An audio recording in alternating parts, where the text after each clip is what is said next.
So welcome to our final part review of the European Dodgeball Championship 2023, hosted by Croatia. We're now on to the men's competition. Again, if you haven't already watched or seen the mixed review and the women's review, go back and watch them, or go find the video and links. They'll probably be in the side. So just want to shout that out first. But without further ado, we'll get on to the men's competition. And this one, yeah, it was interesting, or at least from my perspective, how this one built up over the days. I think it was quite a slow burner to begin with, but then the last 2 days there were some fireworks all the way around. I think, unless anyone else saw some games in the first 2 days that I wasn't able to. No, I think the men's competition, as well as the other two competitions that we already talked about, really exceeded expectations. I'm going to say the same sentence as I said with the other competitions: record amount of teams, record amount of nations participating. So 19 teams, first time ever, 4 groups, intense groups, close groups at some point. So yeah, and some surprises as well. I think the biggest surprise, I'm fairly certain you agree, would be France making top 4. I did not see that coming. But yet again, I'm not the man for predictions, so that will be unique. So yeah, and basically the same system applies. We have the top 3 nations in the first 3 spots, and afterwards it's really close and surprising. So 4th to even 12th was really surprising, and we later on will hear from some of the teams that have been in these positions between 4th and 12th. Because that's, I think, is very interesting for the men's competition. But yeah, to come back to the top 3. I mean, Northern Ireland, back-to-back champions now, so they kind of confirmed that their last year's win wasn't something that was just a one-off. So they came into the competition strong, and they finished strong, and it was a good final, and it was a good performance from the top 3 nations over the competition. Again, the level of dodgeball shown is incredible, and I think what we will also see in the next years, that European club dodgeball will dominate also on the world stage. That I'm fairly certain of, especially what I've seen in this competition from those nations, especially. Yeah, I'd second that. Especially, like, it's kind of crazy to think though that last year it was decided by half a second in the final. This year, this was the least close final of all 3 of them, which is actually kind of insane to think about. But it shows how far different teams have come, how things have changed over a year, and you know how much. Well, yeah, like you say, at Worlds, that's going to be a tough competition now, because there are so many teams that are really out fighting for every place. Yeah, for me, it was a great competition. There was some really teams coming up. You know, there were some teams that I hadn't necessarily noticed that much at the European Championship that I was really impressed by across the whole competition. The thing for the group phase, for me, obviously, a lot of people saying that they didn't see close games. For me, it was really interesting was Group C, obviously Austria topping it, but the other teams underneath all pushing on.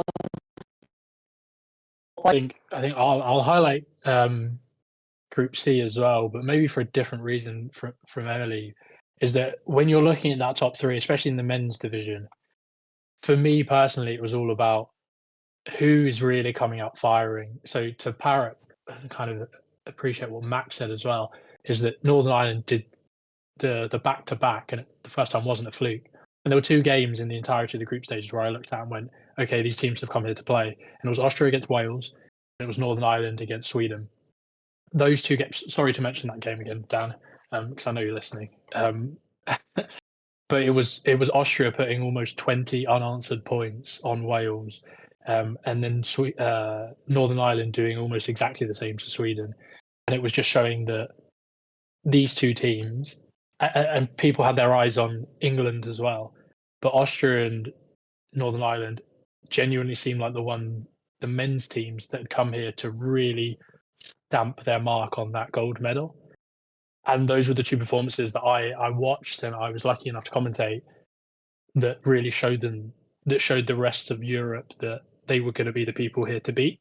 And then it came down to the final of it both being Austria and Northern Ireland, and such an amazing final we had. So it's amazing that the rest of Europe have been catching up, and I'm sure we'll get into it later on, considering Petr's here and how well Czech did this year and how well other teams have done. We had a conversation with Max and Ben Fav after us, which it might have been after the Scotland-France quarters, where we were talking about how the Central European countries really want to catch up to those UK countries and those British countries, and it's here, and it's no longer Wales and Scotland and, well, I would say Northern Ireland, but Northern Ireland and England are fairly clear, but it's no longer Wales and Scotland can ride off of what's been going on, and that all of the countries are following up, and the mixing part of kind of 4 to, as we said, 4 to 10, 4 to 12 is just so close, and it's really exciting to see from a player's point of view, and also from a spectator's point of view. Yeah, absolutely. So that's really a big takeaway. Because if you look into the past, when you go into the years of 2015, 2016, 2017, so the British teams, the home nation teams, obviously had the advantage over the Central European or Northern European teams back in the day, and that's fairly interesting to see that has changed. So now nations like France, like Czech Republic, like Italy, they are constantly competing for that spot, but yet there is still the gap to the top three that needs to be climbed. So that also has been shown in this tournament.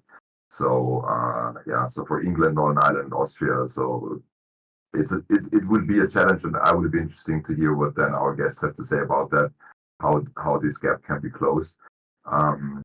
But yeah, watching those three throughout the tournament was the highest level I've seen so far. I would even say it has been an improvement from Worlds to now on the level of dodgeball that has been played. Especially, and I cannot stress this enough, from the Northern Ireland men's team. So because we studied them, because we lost to them, and we know the players fairly certain now, and we try to counter as well as possible to beat this Northern Ireland team.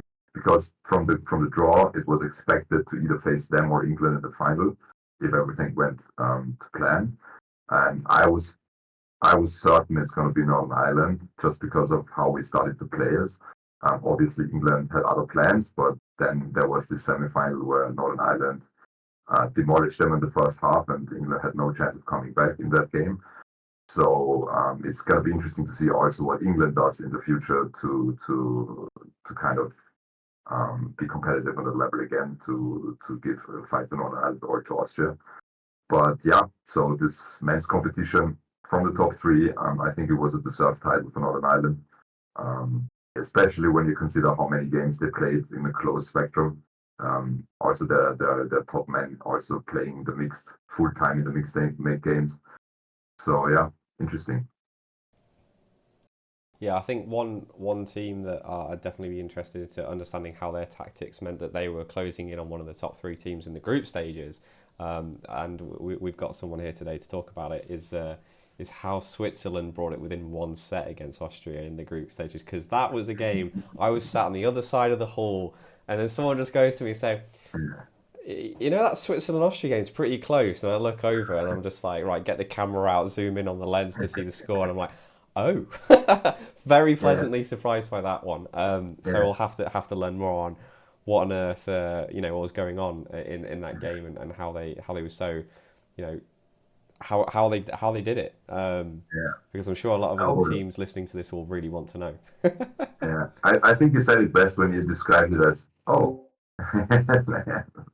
So yeah, no, that was a very interesting game early in the morning.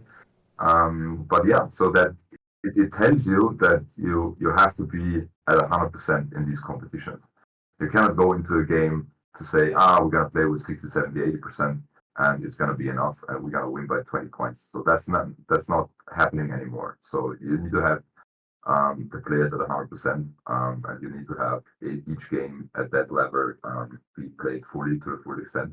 Otherwise, it's going to get closer, you even lose. Yeah, but I think people would like to hear from the players, right? So we can bring in our first guest.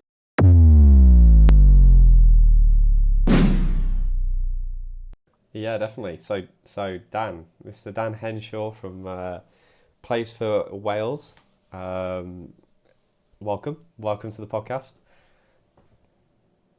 Hello, hi. Thank you for having me. Very, very happy to be here.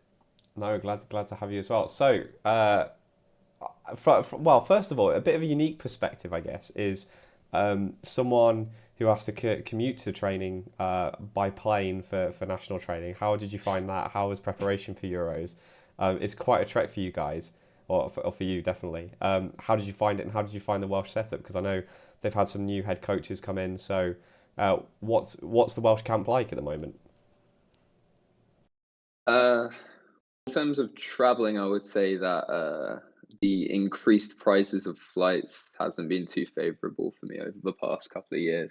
But in terms of the Wales camp, yeah, the new coaches, the new squad, we've really got a whole new structure set up with just a few senior people still in there. They're very much gelling. We are gelling as a team. I think that everyone's putting 100% into it, and we didn't necessarily see the results that we wanted this Euros, but it's a process, and it's not going to happen overnight. But yeah, I would say that Phil, I would like to give a big shout out to him just straight away. Phil Williams, he's thrown a lot into it, and he's made a lot happen. In terms of the whole setup, we had allocated ball retrievers that weren't from our mixed or men's team, which spared a lot of players some cardio, especially in 40-minute games. We had a bigger support group. We had a whole system. We had sports scientists giving us warm ups and warm downs. He's really developed the whole structure. So, although in terms of in performance and strategy, it wasn't quite what we might have hoped for this Euros, in terms of the direction of the whole club, is very promising. No, very good. I definitely, like you say, some new faces in there, new teammates that needed to gel. And to be fair, gelled quickly. And it's a tough one, because you might have said, the results didn't go the way that you wanted, but someone has to finish there at the end of the day, and there are a lot of good teams now, and the competition gets fiercer and fiercer. And you were in a group with some very tough competition with Austria, Switzerland, who came sixth the year before as well, and yourselves, and then the Netherlands as well, and Serbia. How did you guys feel going into that group when you guys saw the groups being drawn? Personally, I was very excited because it was Austrians, my teammates, and Swiss, my teammates. So straight away, I thought I know a lot of these players, which is very, very cool. In terms of what it meant for us going forward, I think that we knew Switzerland and Netherlands were always going to be difficult games, and we couldn't underestimate either teams. We play against them as equals in terms of 6 against 6 on court, and that was always the mentality going into it. Austria, I would have loved to have put a chink in the armor and turned a few heads like the Swiss did, but unfortunately that did not come close to happening. But we move on from that. And Serbia, I was just super excited to see a team come and develop, and you got to give it to the guys from Serbia. They came and they gave one hell of a performance in every single game they played, and it's tough when they, you go down set after set, but they just kept going. And honestly, I hope to see Serbia getting better and better, because so many teams started off that same way as well. Yeah, definitely. I mean, I spoke to them a fair bit, and they're a lovely bunch of people, and they really came with a great attitude as well. So yeah, I hope to see more from Serbia in the future. And I definitely know they learned a lot as they were going, just by playing like other teams, Spain when they first joined in the mixed. Great, definitely great to see the sport growing, and brave of them to put in a men's and women's mixed team. Sorry, into the fold. Um, but yeah, so in the group stages, obviously Austria wasn't as close as you wanted, and Switzerland, you did get the win. What was your favourite game from the group stages so far? I mean, it has to be the Switzerland one for sure. Of course, Corentin's got a big smile there. It was such a close game. Really, uh, everyone on the Swiss team, they've got such quality in their starting six, and they're very honest and very nice players to play against, and super challenging. The game could have gone either way.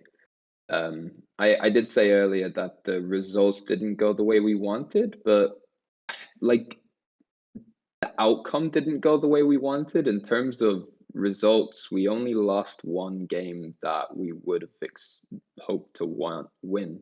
Like we lost to Austria, and then we won the rest of our games apart from our final group game to the Netherlands, which unfortunately is the one that knocked us out of the whole thing. So yeah, I can't really say that was my favorite game. So I'd have to say the Switzerland one because it really came down to the end. Moving on to maybe some more positive notes. So obviously last year against in Drachton, you lost that quarterfinal against Scotland which was quite a rough game to play against. First game of the day, I think you were 12-0 down or something. For then I to I then would beat prefer not to be reminded. let me finish. Let me finish.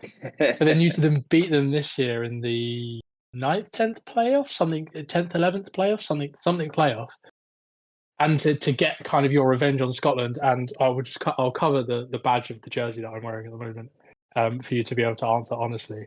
But how does that feel, and kind of from a personal perspective and the team perspective, to kind of beat the Gaelic and Celtic neighbours that there is that little rivalry there, considering how last year went and how this year went. How does that feel as a team, and to beat them as well by now looking at the score, to beat them by a set in what I heard was a close game across the board? Yeah, we played them in both mixed and men's actually, but I'll focus on the men's, and it was very very close. It really, I feel like you couldn't separate the teams for a lot of the game, but yeah, I think the whole team, especially the ones who were playing in Drachton last year, kind of decided sort of had a big huge sigh of relief at the end of it that we'd beaten Scotland, having lost quite painfully to them in the quarters last year. But yeah, I think it says a lot about how the team has developed. That we had this structure where obviously in Scotland and Wales a lot of the players know each other, so it can be quite cagey.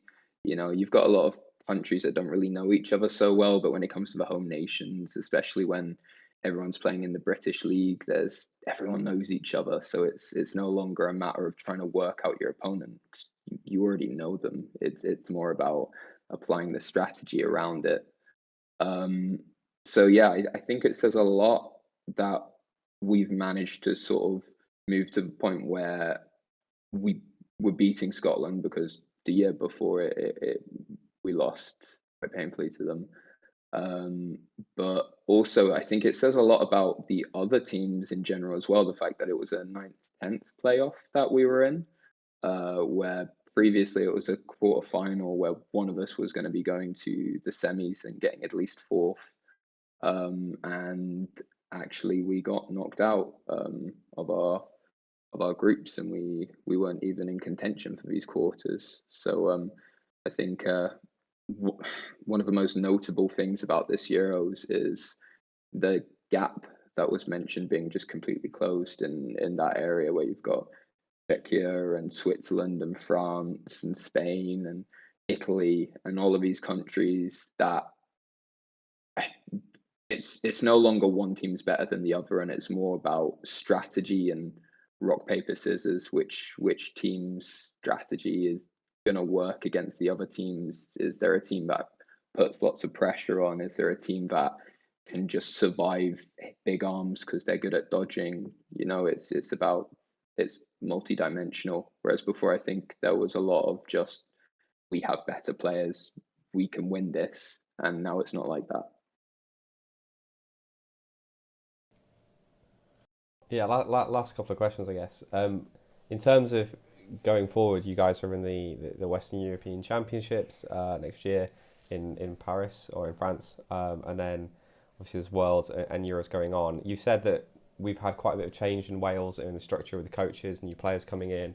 Maybe you didn't get the results that you wanted, but like you said, there's maybe only one result that didn't really go your way, one or two. So it's a close battle out there. Would you say that you're sort of rebuilding, and there's definitely a lot of potential coming up with new players, new blood coming through, and you're hoping to kick on from this? Absolutely, yeah. I mean, a lot of people had their international debuts for Wales this year, and even then, I mean, this was only my second, and it was only the second for a lot of the players. So, there's a lot of people still trying to get that experience, and I think that we've learned a lot of lessons, and we're already strategizing on how to move forwards and make sure that we do accomplish our potential. Because as a biased individual, I do think we have one of the better squads in general, not in the top three, but one of the strongest squads that can fight for fourth and fifth in future Euros. So I think going forwards, that has to be the aim, and yeah, new blood, the experience, the strategy, all going forwards should hopefully get there. I mean, fourth or fifth, I'd say don't limit yourself, Dan. I mean, like, you got players that play in the Austria League and the English Super League, and they play against some of the teams that are first and second. So I'm surely first and second are on your radar. Very much in grass, Dan. Oh, we'll beat Austria. Yeah, we'll beat Austria. It's easy. I mean, I'm seeing champions of WEC coming up, taking on England, and just walking away with a few shinies from Paris. I'm sure. Never say never. Never say never, indeed. Yeah. Any other questions from anyone else? Otherwise, we'll move on and we'll wrap up. No, I think we're all good. Right. Cheers, Dan. Really appreciate your comments and your thoughts. And yeah, good Euros, and hope to see you again in the in all the other competitions as well. But definitely at WEC next year as well. Thank you very much. Yeah. Cheers. All right.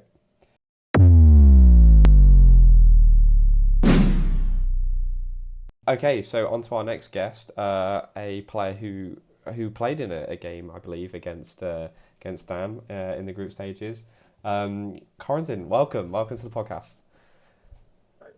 Thank you for your invitation. It's a pleasure for me. It's great to have you here. I have to ask, like, straight away, and maybe I'm jumping the gun a bit, and we'll have to rewind, but. How was it going into that Austria game? How did you guys prepare? How did you guys know that everything was going to go so well for you? Like, what was the mentality going into that game? We planned that for weeks before. Actually, during our preparation camp, we say, okay, there is one team we want to beat. It's Austria.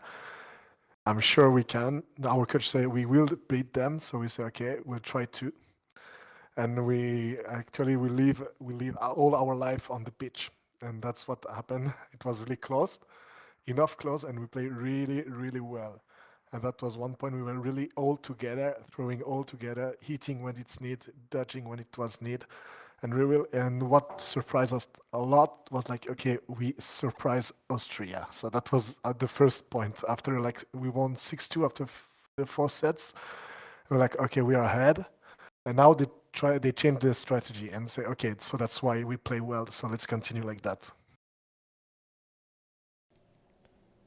No, impressive. Go on, Emily. I saw you were going to ask a question. So obviously, you said that you focused a lot on the Austria game. Did you still have an amount of focus on the other games? Because obviously, it came down. The Wales game was very close, and obviously you lost that one. Was there potentially too much focus on the Austria game?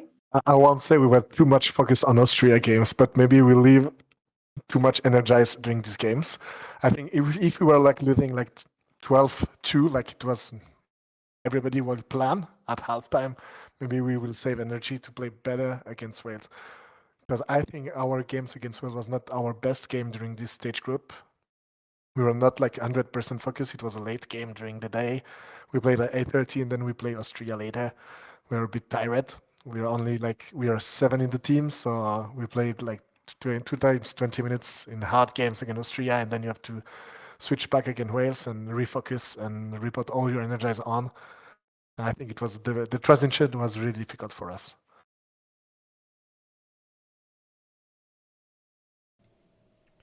So I guess going back a bit, Swiss training. What's that like? What's it like in Switzerland when you're preparing for Euros?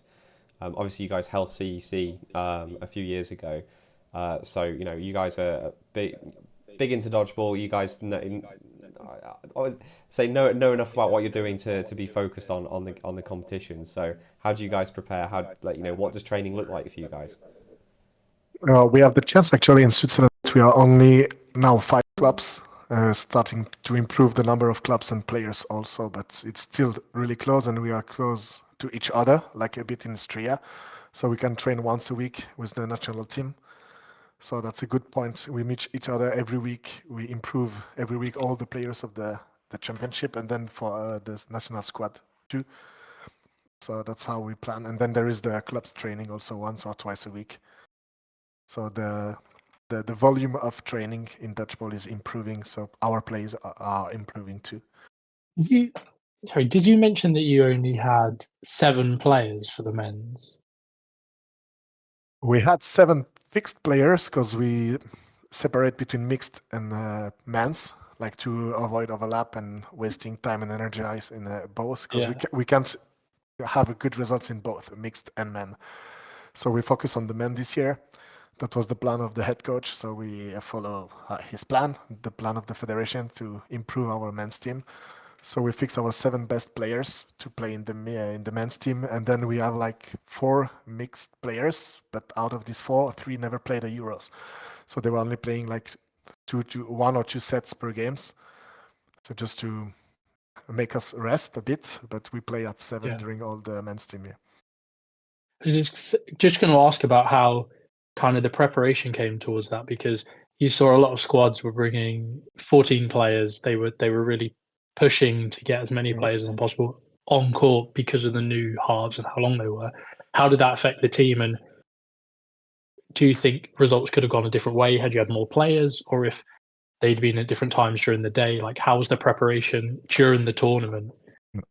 Definitely. I'm sure that if you have like 2 extra players that were missing, 1 for injury, 1 was working, so it increased our number of 9, and they were strong players.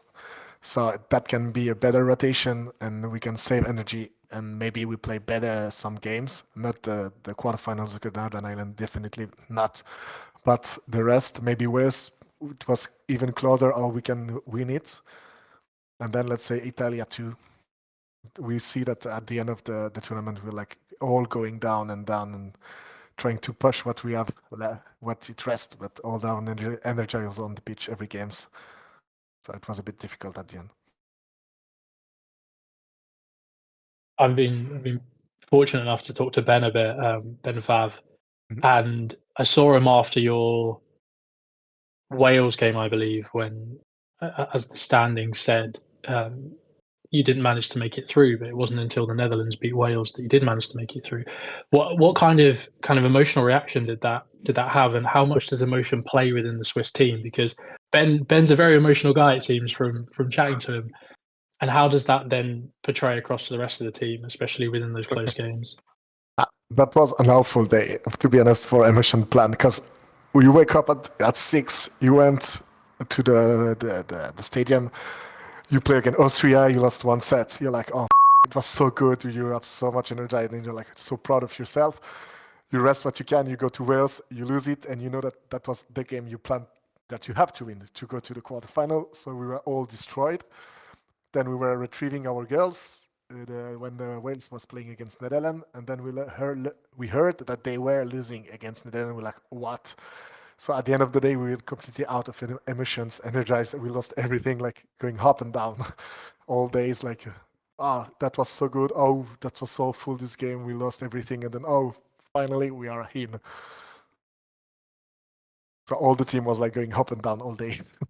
Just to ask you about some of your playoff games this time. you fought off against Italy in the fifth to eighth run in.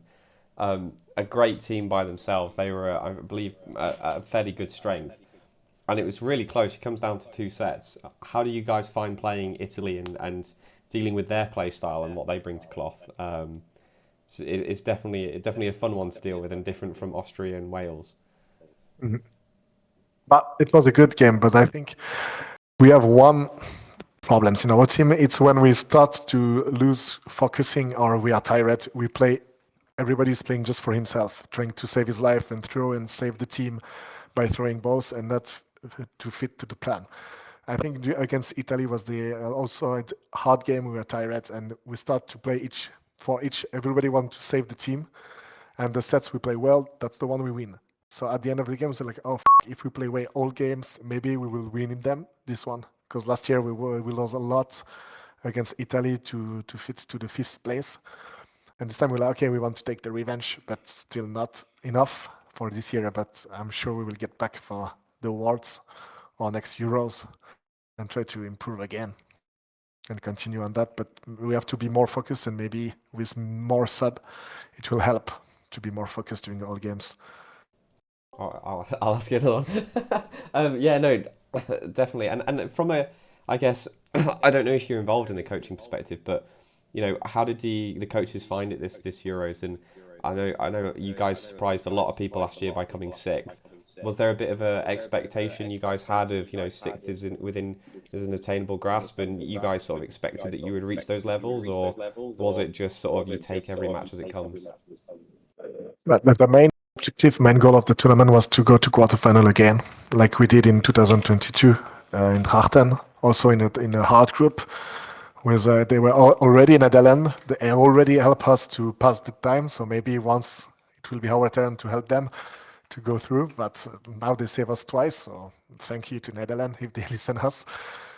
But I must say our target and our goals was to go to quarterfinal. So that was our plan. We say, okay, Netherlands, we should beat them. Serbia, we don't know how they play, but normally we should beat them too. And then let's play against Wales and see what happens to fix to this second spot for the group stages. So in 2022, we were like 6th. We said, okay, so this time maybe we can go to the quarterfinal. But the level is so high between the 4th and 12th place. You never know. It depends on the group stage. It depends of some games, some draws, you never know.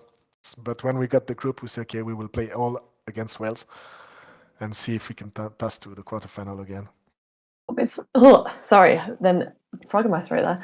So you had obviously Northern Ireland in the quarterfinals. So you got to face the champions of the tournament. And how did you find that game? Because obviously it's going to be tough going in there facing the previous year's champion. We had the chance to play Austria and Northern Ireland, so both finalists of the tournament. Let's say, in my point of view, Northern Ireland was so strong. Really, they were throwing so hard. Everything was too fast, too strong. We can do nothing. We tried to do exactly the same than Austria. We tried to play exactly the same. We say, hey, we have a chance then. But they leave us any place. They play 100% during half, and they destroy us during a half, let's say, because it was really hard. We tried to dodge a lot, but they are so good. Lee on the left side was just like someone jump and just touch your feet when you just touch the floor, so you can do nothing. And they are so precise, so strong, and it was really like taking a building in your face. It was really awful for us. But we tried to do our best. We get a better second half, but it was not enough for sure. And definitely they are two steps ahead of us. But for us, it was really stronger than Austria. No, very good. And I guess another question from a coaching perspective with how you were playing against, you played Northern Ireland, which were eventual champions, but you played Austria as well. Got really close to that. I know you said that in your objectives you were looking at it like let's try and get that second place in the group. But with how close you guys took Austria, is there something in the way that you prepare for different teams? Do you have like, a game plan that you take for one team versus another team, or do you just say, no, let's play Swiss dodgeball, let's go on the court, let's dictate what Swiss dodgeball is going to be, and we'll win it that way? We have our and how Swiss dodgeball is playing now. It was a lot inspired by Austria at the beginning, so it's like when we fight against them, now we try to play another way. That's the only game we change our perspective and our players from position, because you want to beat the big brother, let's say. So we were like, okay, save our life, try something else. But against the other team, we were like, okay, we know how we play like that, we know it can work, we see it last year, let's repeat this year and let's work on that way. With our head coach and coaches think that there is one way. It's like to have one dodgeball style and to try to be the best in your dodgeball style. And I think it's a good point of view to develop yours and not like copying others. You will never be as good as you can by copying. So let's try with your players, how they play, their habits, their abilities, their skills, and improve them in one position or few position, and improve your team around these players and how they play. So we have our style. We try to improve it now, but sometimes we change between each others. If we play against Serbia, against Austria, other ways, we have some players that can play many positions, and in some point there is some that can also change. Like Ben, everybody knows that he's playing on the left for us, but sometimes we put him on the right like this. It's disturbing a lot. The other time, like the other team, like, oh, why is not playing where he should be? But it's for a few sets and then we switch, because otherwise we are lost too. So we can't change a lot every time. It's doing the switcheroo to scare a few people. Nice. Yeah. Any other questions? Any other thoughts? I guess just for me it's just obviously looking forwards now, next year.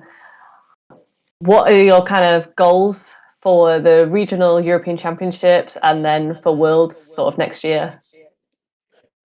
Now our main goal is Worlds, and we'll try to put 16 if we can in cloth and foam, but it depends of the number of players we will have. Actually, we are only 80 in Switzerland playing dodgeball, so that's not a lot.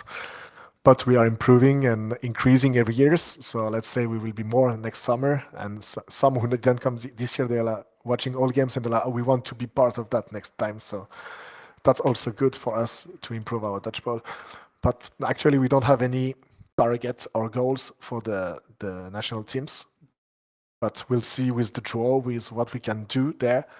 But it would take a lot of experience in the Worlds. And for the CC, we'll see with players and holidays, because it depends also with who have holidays to go to the tournaments. But maybe we'll use young players to develop themselves in this kind of level to be more efficient in 2025 in Ireland, and have to increase the number of players in our squad. So we'll see how we will take every event, but first is the World, and we have to focus on them and try to put our best men's team there and see what we can do again. Very good. And any last thoughts from you? Anything you want to say, like highlight from your memories of Euros, what you found really enjoyable? Just a general summary, like any thoughts from you? There is no general, except the incredible level of every teams and every countries, like Spain, as you already said about that. But there is so many teams now that can beat each others. It's so close that every games you need to watch them. You can just say, oh, we'll skip this one. But the general level in Europe is so awesome now, that in men's, in women's, in mixed. So that's really promising for the future, to have this improvement in all countries. So for me, that's my highlight of the Euros. It's new nation and improving of levels. And we've got plenty more of that to come. Plenty more competition to see. But yeah, thank you very much, and wish you all the best with all your preparations for CEC next year and Worlds. And I can't wait to see you guys there. Thank you. All right, take care. Bye. Bye.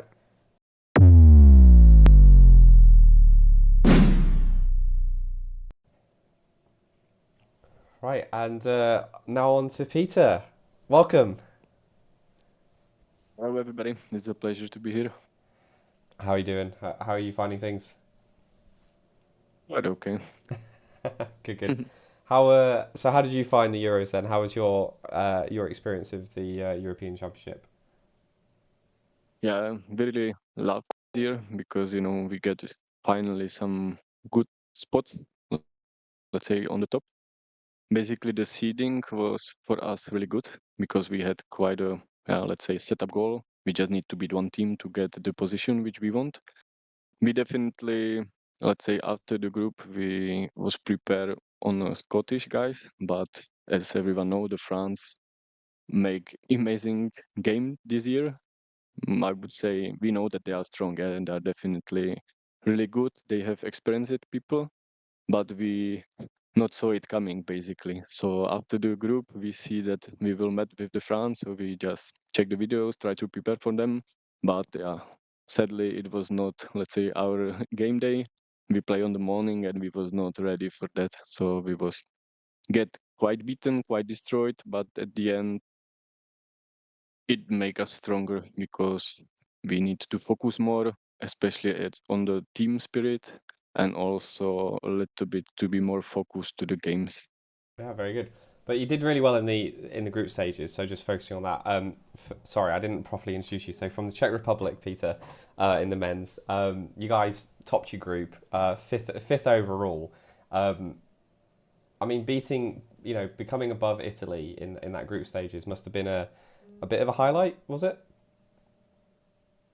For us, it was really good because then we have like the feeling that we can play with everybody at this stage. Because in the past we always play with the Italy, like 2 years back also, and they always beat us. It was always close, but we, if we want to be, let's say, better than them, it was definitely for us to step in, beat them, and show everyone that we can play for the better positions. Yeah, maybe I will go like that. We know what they play. We know that they have really good throwing, especially on Eduardo's side, on Giseli. Then they have quite really good wings, which can move, which can catch. And also the start of the game was again like Italy was quite winning because they rush us, and when they played fast game, we was not able to react properly. But at the end, we, let's say, detected that it's happening. We slow down the game. We focus on our attacks. We stop the pre-throwing. We stop the throwing from the wings, and then we go, let's say, for our, let's say, best spot is the throwing itself in the standard attack. So we stop the game, slow it down, find some hits, find some catches, and then we finally beat them. But definitely, I would say it was not easy. Yeah, they were really good. We get some sets, so we overrun them. But at the end, if someone will ask if it was easy, it was definitely not easy. And they play a really good game.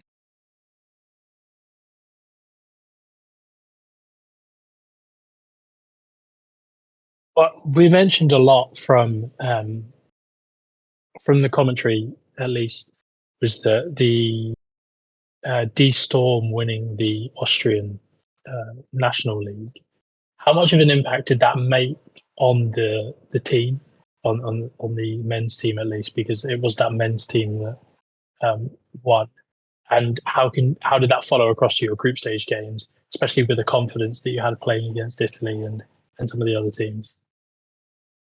Yeah, basically this year we, let's say, make a team around the Brno players. Let's say these Stone guys.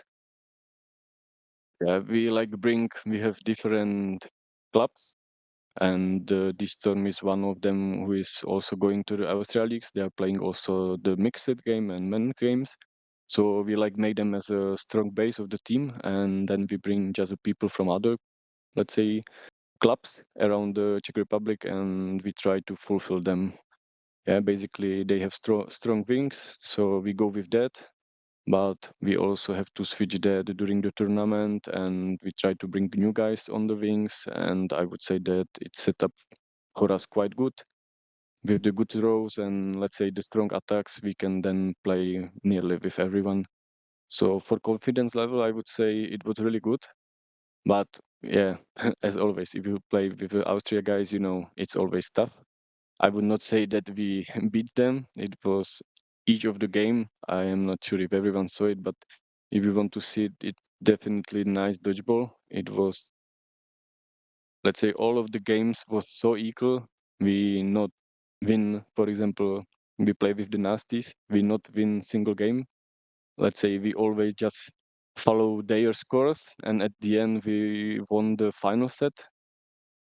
It's also go to the overtime, so it was as close as possible, I would say, that which is existing in the dodgeball world. But for the confidence level, level definitely it boosts us, because we know we can play with everybody, but we need to keep our let's say game plan, and we have to focus.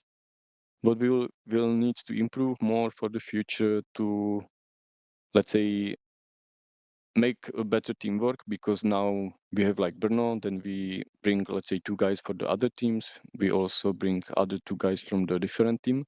So we already play like only 4 times together. So if we will focus now, let's say, to play together for a longer period of time, to know, let's say, what your friends, what your players are doing, then you can definitely be even stronger with that. That's our plan, let's say, for the future.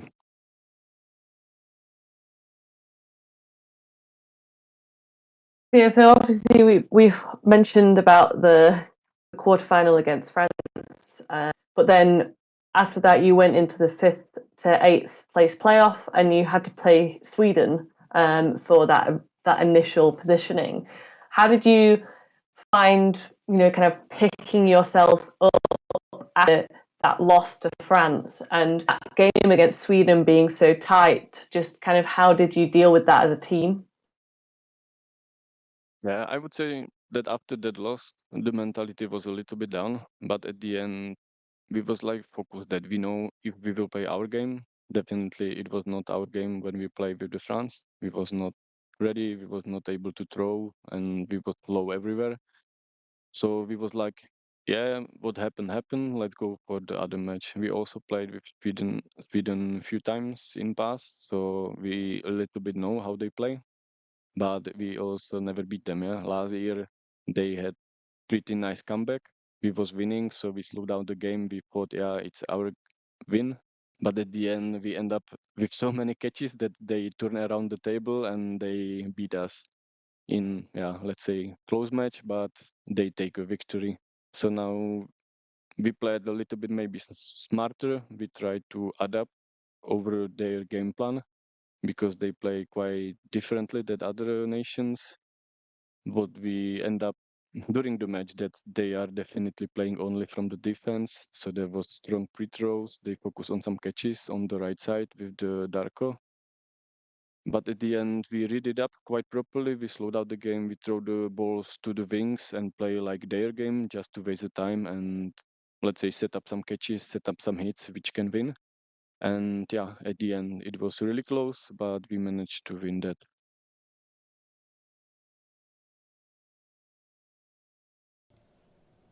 That you were to play again after that group stage earlier in the tournament. So again, it was fairly close, but you had the same sort of set difference. You winning by 2 sets, and just kind of, did you go into that game with the same strategy that you had in the group stages, or did you change anything around?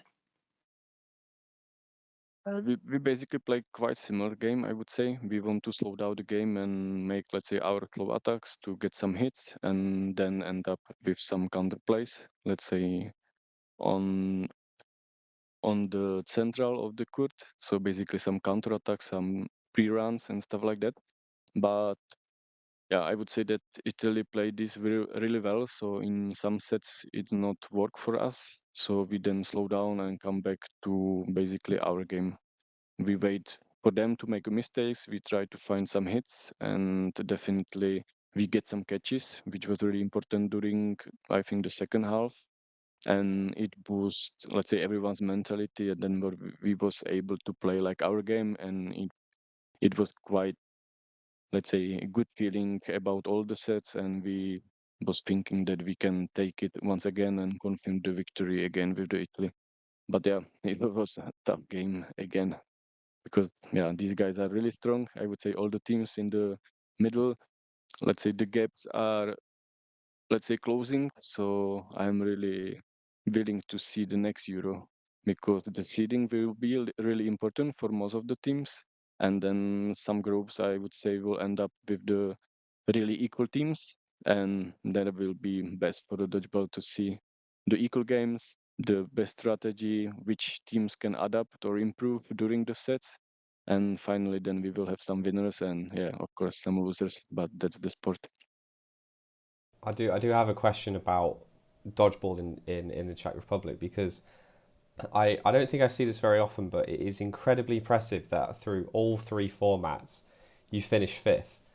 That is incredibly consistent and an impressive result for all for all formats. So how do you guys balance focusing on all three to such a level that you guys are able to perform at such a way? Because we've heard from other people earlier in the day where sometimes they try and prioritize mix, sometimes they try and prioritize men's and women's, but clearly you guys found a balance somehow which other teams haven't, where sometimes they put a few of their men's and women's players in the mixed team and they just haven't done as well because of fatigue and tiredness over the day. But you guys fifth all round, really impressive. How do you guys do that? Oh yeah, what to say?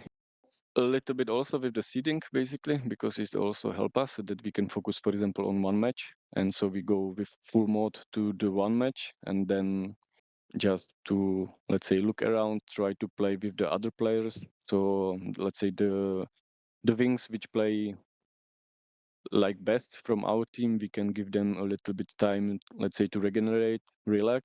But at the end, as I said already, the middle game is going with the close. All of the games are pretty clear, so you now are not able to go with the, let's say, not best player to the games. But definitely, even before the Euro, we talk about it, how we will do it. So we decided that we will put, let's say, the people which can throw, let's say, the whole weekend, basically. We have even some players like that. So we focus around them. And then we just change the people which cannot throw that often. And we, for example, take two people directly to the men's only because we know they can throw, they can play really good, but they will not be able to throw in both categories. So we try, yeah, let's say, to change people as soon as possible during the games if we know that, yeah, we are winning and we have time for that. So that was the strategy. Yeah, so obviously looking at the kind of knockouts, the finals with it being quite close between Austria and Northern Ireland, but the France-England game wasn't that close. What do you think that kind of you guys, France, Italy, and those teams that are just outside of that top three need to do to get into that top three in the future? Yeah, I would say for everyone it's just the playing. Yeah, people have to play and have to play with the stronger opponents, because if you will play with the equal opponents, you will also grow, but you will grow slowly. So for us, yeah, we are really happy and we appreciate that we can go to the Austria leagues, because then, yeah, we play with a stronger enemy and we can adapt, we can check how they played it, we can a little bit copy it, try to find some counter plays for that. And I would say that's the goal for us, yeah, to play against the best. We also set up, let's say, the Czechia League. So we also playing between the cities. So this will also boost a lot of players, especially the ones which do not have experience, for example, at this moment with the Euros, but they are, let's say, young people who are quite skilled.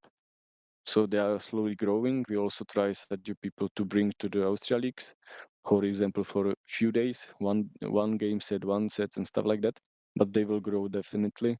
So that's the focus now, to make like a big base when we can pick. For example, we have quite a lot of wing players, which we have which have, let's say, the strong throws and stuff like that.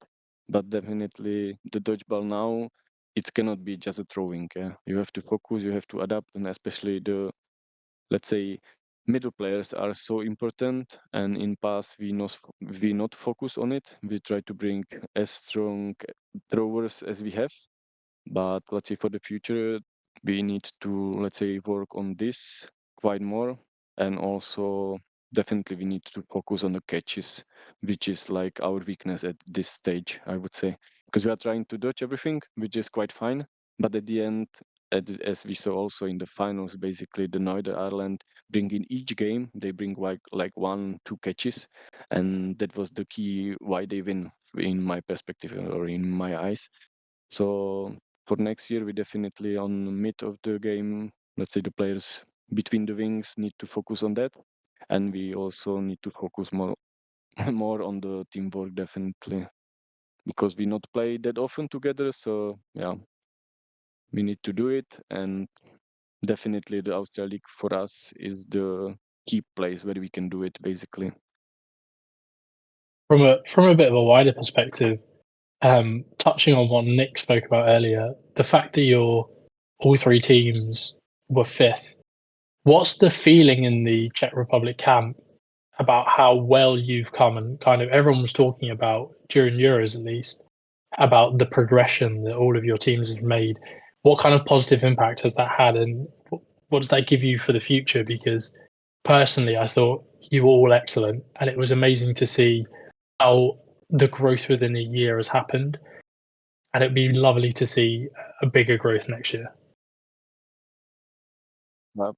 Basically, I would say that we have early lot experiences people, but we finally bring them together. We also have like 3 sets of, let's say, trainings together before the Euros. We also focus now more on the teamwork, that the people do not care if they are hit, and if there is like counter hit for that, then we are happy about it. So we are now trying to play as a team, not as individuals, and this is quite, I would say, working.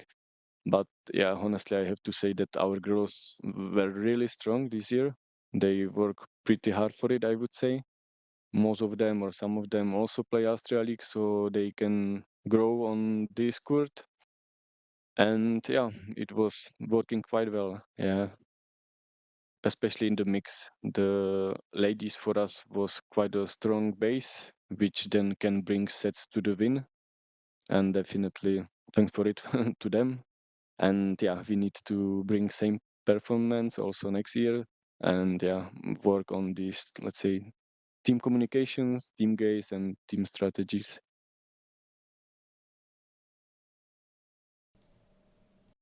Awesome, yeah, very well done from the Czech Republic in all of them, and some really good results and good performances. Is there any last questions before we finish up?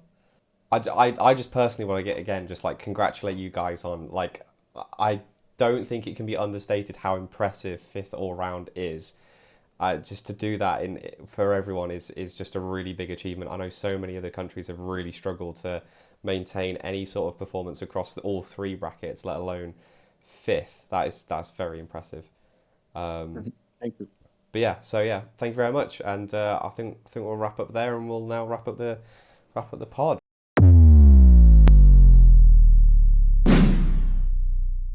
So that's our, I guess I say our, that is the European Dodgeball Federation's first review of the European Dodgeball Championship. We've looked at mixed women's and men's, and we've had guests from all different nations join us. Let us know what you think. What did you find amazing? Are you going to be there in Ireland in 2 years' time? And are you looking forward to some of the regional competitions? But any other closing thoughts from anyone else? So I'm gonna jump in again for the wrap up. So I just wanted to finish out for the men's competition. Now we heard like a lot from the top 8, top 9, top 10 spots. As we said in the beginning, we also had new teams coming in. So a little shout out to the new teams that have played, like you mentioned, Serbia for the first time ever. Also Norway for the first time ever, as well as Denmark. So that's really good for the sport. I think we continue to grow even with the COVID situation that happened. We're getting 1 to 2 to 3 new nations per year, which is an amazing growth rate. So it's gonna keep getting bigger and bigger. And if you have then, I don't know, if you have 30 teams and you keep getting fifth, that's even a higher achievement, I would say. So yeah, I think we we got a lot of voices. I'm fairly certain we can also follow up this podcast format in the future with future guests, other guests, to see what the other perspectives is. There's a lot of countries we haven't had the time for, so there is a lot of potential. Or Nick, what would you say? Yeah, I think there's a lot of potential. I think there's a lot more content coming from the European Dodgeball Federation as well. I've personally seen some of the photos that are taken, or the quantity of photos that are taken, and I can tell you the quality's there as well. So there are a lot more photos of people playing dodgeball and a lot more video of people playing dodgeball, and some funny clips as well, because we all know there are some fun things that happen at European Dodgeball, and there is no escaping it, whether it's on stream falling over in a false start, or it's a sick catch in the neutral zone. That everything's on tape, and maybe we have some cool shots and angles of it. So I wouldn't be surprised if we see more of that in the future. So yeah, definitely a lot of cool stuff coming out, and it's good to see the community, talking about dodgeball and willing to come on and talk about it. I know, get us some food in us and sitting around the table, and we'll all talk about dodgeball and gnaw your ear off. Pretty much everyone from every country is like that, but it's nice for us to be actually putting that voice on a microphone and letting other people know, how important dodgeball is in many different countries, not just the big three.